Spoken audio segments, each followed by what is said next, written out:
Intellectual disabilities live as they age. Depends, of course, on the extent of their disabilities, but also on getting the right amount and type of support. Recently, Jay Shefsky visited a group of men living in a single-family home in a suburban neighborhood. Sometimes lives can change by a chance encounter. Like the day after Glenn Amundson moved to suburban Park Ridge and ran into Bill Rogers. And I said, my coffee pot's in a box. Where can we get a cup of coffee around here? And he said, well, I always go to the Thorntons and read the sports page every morning, just like this. Yeah, who won, who lost, I mean, it's the game or whatever. Since then, Bill and Glenn have met here for coffee several times a week for nearly 20 years. And Bill introduced Glenn to his housemates. Bill Rogers lives right down the street. For more than 2 decades, he's shared this house with 4 other men, all with intellectual disabilities. Glenn and his family welcomed the men into their lives, including them in barbecues with friends and taking them to annual Blackhawks games. The house is owned by the nonprofit Avenues to Independence. Avenues runs 7 residences in the northwest suburbs that house some 75 people. All the other buildings have full-time overnight staff, but not this house.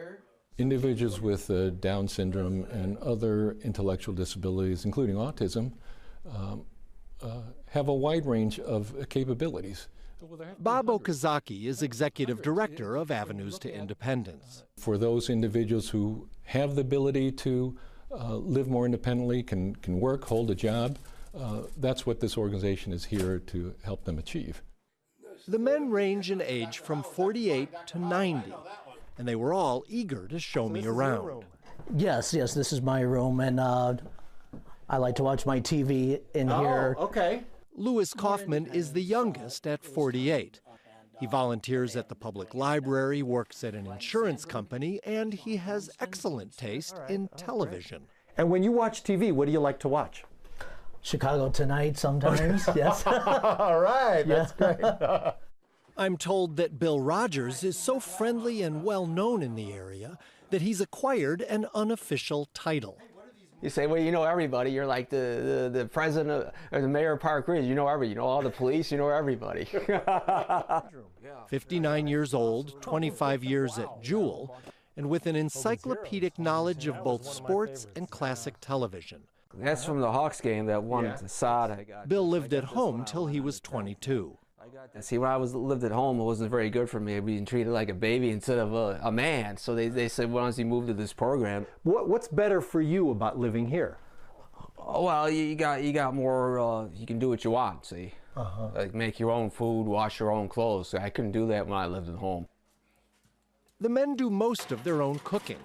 Tonight, Alan Raywinkle is making steak, mixed vegetables, and mashed potatoes.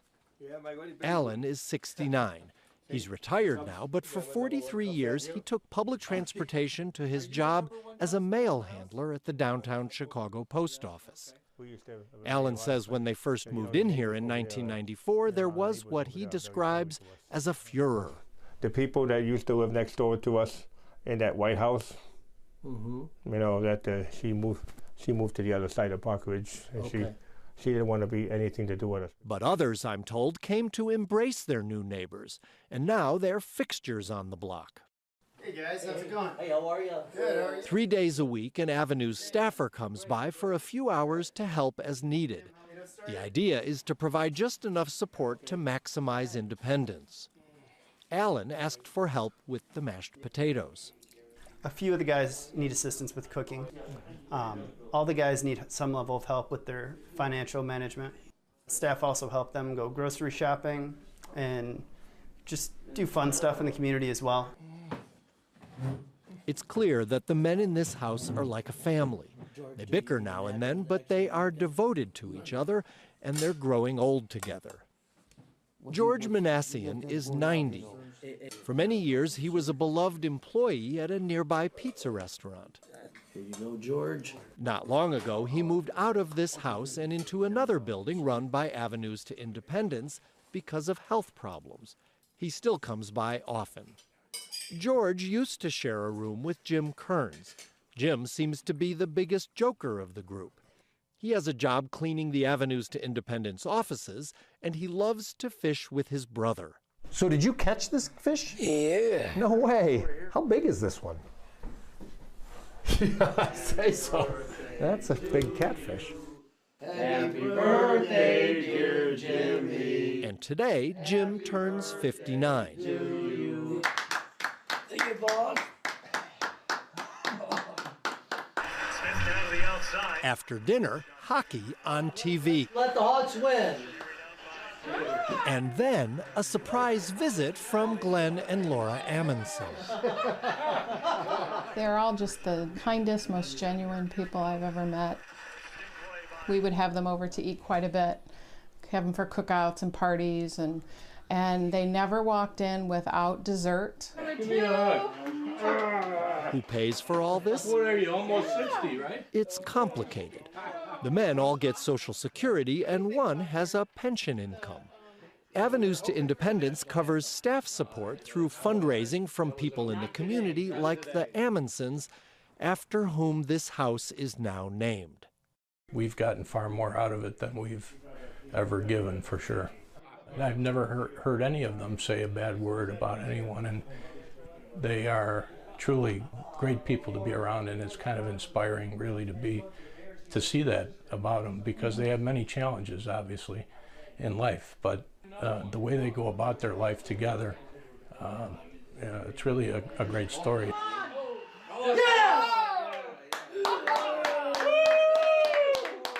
For Chicago Tonight, this is Jay Shefsky. Fifth line?